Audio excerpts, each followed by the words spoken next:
ভয়াবহ পথ দুর্ঘটনায় মর্মান্তিক মৃত্যু এক অজ্ঞাত পরিচিত 30 থেকে 32 বছর বয়সী এক যুবকের। ঘটনা বৃহস্পতিবার বিকেল নাগাদ তেলিয়ামুড়া থানাধীন খামপিংবাড়ি এলাকায়। ঘটনার বিবরণ দিতে গিয়ে তেলিয়ামুড়া অগ্নি নির্বাপক দপ্তরের কর্মীরা জানিয়েছেন, আসাম আগরতলা জাতীয় সড়কের বড়মুড়া খামপিংবাড়ি থেকে রক্তাক্ত এবং বিধ্বস্ত অবস্থায় এক অজ্ঞাত পরিচিত যুবকের দেহ উদ্ধার করে তেলিয়ামুড়া মহকুমা হাসপাতালে নিয়ে আসার পর দায়িত্বরত চিকিৎসক তাকে মৃত বলে ঘোষণা করেছে। যদিও অগ্নি নির্বাপক দপ্তরের কর্মী এটাও জানিয়েছেন, মৃতদেহটি উদ্ধার করা হয়েছিল তখনই দেখা গেছে মাথার মগজ প্রায় বেরিয়ে পড়েছিল।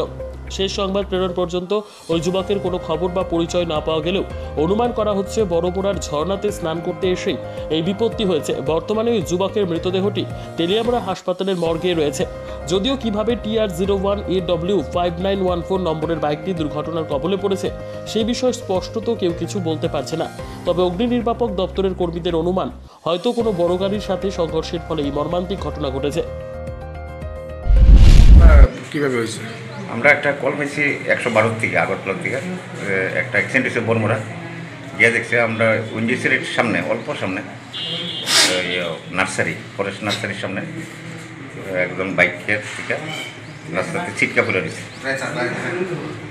মোটামুটি বোঝা যাচ্ছে বড় গাড়ির সঙ্গে ধাক্কা লাগিয়ে পড়ছে, মগজ টগজ বেরিয়ে গেছে। বাড়ি বা কোনো পরিচয় কিছু?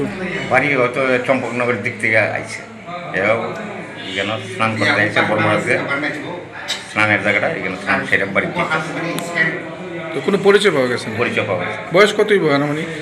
বয়স আনুমানিক 30-32। নিজস্ব প্রতিনিধির রিপোর্ট, দুরন্ত টিভি।